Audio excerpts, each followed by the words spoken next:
Hello good afternoon students, welcome to Siddhi institute. आप सभी का एक बार फिर से हमारे यूट्यूब चैनल सिद्धि इंस्टीट्यूट में आप सभी का स्वागत है। जैसा कि आप देख रहे हैं, जो आज की हमारी टॉपिक है वो होगी कपास की विशेषताओं के बारे में हम पढ़ेंगे। इससे पहले जो हमने देखा तो कपास का परिचय देखा, कपास किस भाषा का शब्द है, कपास के पेड़ की लंबाई कितनी है, कपास के रेशे की लंबाई कितनी है, कपास का जन्मदाता देश कौन सा है, कपास के लिए कौन सी जलवायु उपयुक्त होती है, कपास के लिए कैसी मिट्टी उपयुक्त है। तो इन सभी को हमने देखा है। तो आज जो हमें पढ़ना है वो हमें विशेषताओं को पढ़ना है। तो चलिए हम देखते हैं विशेषताओं को हम कितने भागों में बांटे हैं। तो विशेषताओं को हमने 2 भागों में बांटा है। पहला भौतिक विशेषताएं, दूसरा हमारी रासायनिक विशेषताएं। तो चलिए अपनी क्लास को हम शुरू करते हैं। ये जो इसकी पहली पॉइंट है संगठन, हम पहले कपास का संगठन देखते हैं कि कपास किन किन, संगठन का अर्थ होता है कपास किन किन तत्वों तथा पदार्थों से मिलकर बना है। तो कपास में सेलुलोज की जो मात्रा होती है वो 40 से 90% तक होती है।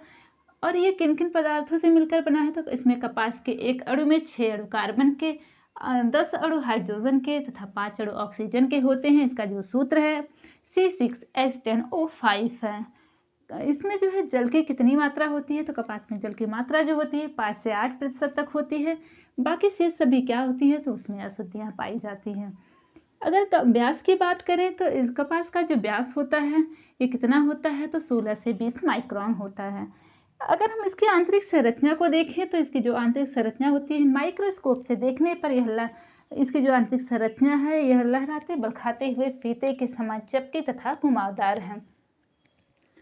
अगर इस समूह को देखें तो इसका समूह, ये किस समूह का है, तो ये कार्बोक्सिल समूह का है।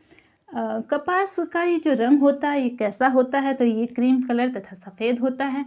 कच्चा होने पर इसका रंग भूरा होता है और ये जिसका भूरापन है वो नाइट्रोजन की अधिकता के कारण होता है।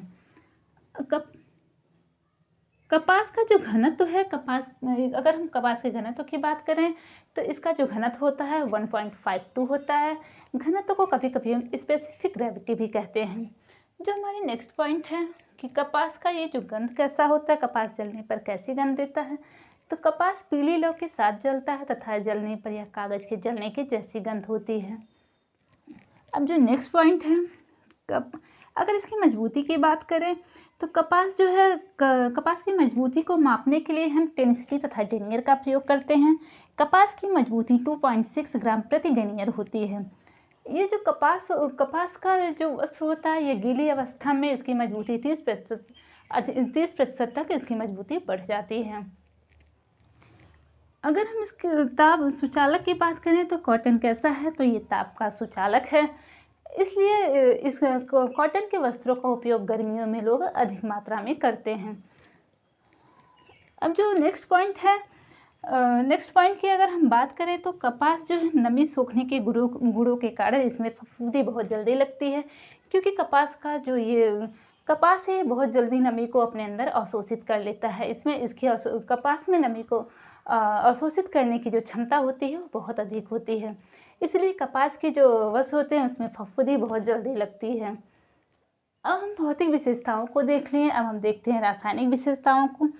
तो जो रासायनिक विशेषताओं में जो पहली पॉइंट है कि कपास के रेशों पर अम्ल का प्रभाव कैसा होता है, तो अम्ल का प्रभाव बुरा पड़ता है। जबकि क्षार का प्रभाव कैसा होता है कि कपास के वस्त्रों पर क्षार का प्रभाव अच्छा होता है। अगर सूर्य के प्रकाश की बात करें तो कपास के वस्त्रों पर सूर्य का प्रकाश हानिकारक होता है, क्योंकि अगर कपास के वस्त्रों को अधिक समय तक सूर्य के प्रकाश में रख दिया जाए तो उसकी मजबूती कम हो जाती है, जबकि वस्त्रों में पीलापन आ जाता है। तो ये तो हो गया सूर्य के प्रकाश के बारे में। इसलिए हमें कपास के वस्त्रों को अधिक समय तक सूर्य के प्रकाश में नहीं रखना चाहिए। कपास का जो ये रेशा होता है ये अल्प चमक वाला होता है। इसकी चमक तथा मजबूती को बढ़ाने के लिए हम ब्लीच का प्रयोग करते हैं तथा मर्सराइजिंग परिचर्या का प्रयोग करते हैं। अब यहाँ एक टॉपिक ये आता है कि परिचर्या, ये परिचर्या क्या, फिनिशिंग क्या है। तो फिनिशिंग जो है ये 2 प्रकार की होती है। पहले यांत्रिक परिचर्या, दूसरी रासायनिक परिचर्या। इसको तो हम जब परिचर्या टॉपिक पढ़ेंगे तो हम उसमें देखेंगे। तो यहाँ तक आई होप आपको समझ में आ गया होगा। अगर आपको स्क्रीनशॉट लेना हो तो आप ले सकते हैं।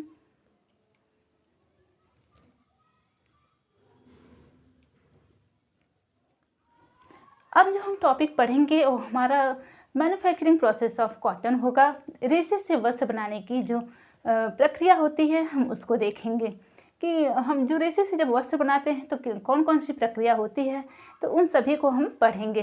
तो आज के लिए बस इतना ही, मिलते हैं हम अपने नेक्स्ट वीडियो में। Thank you.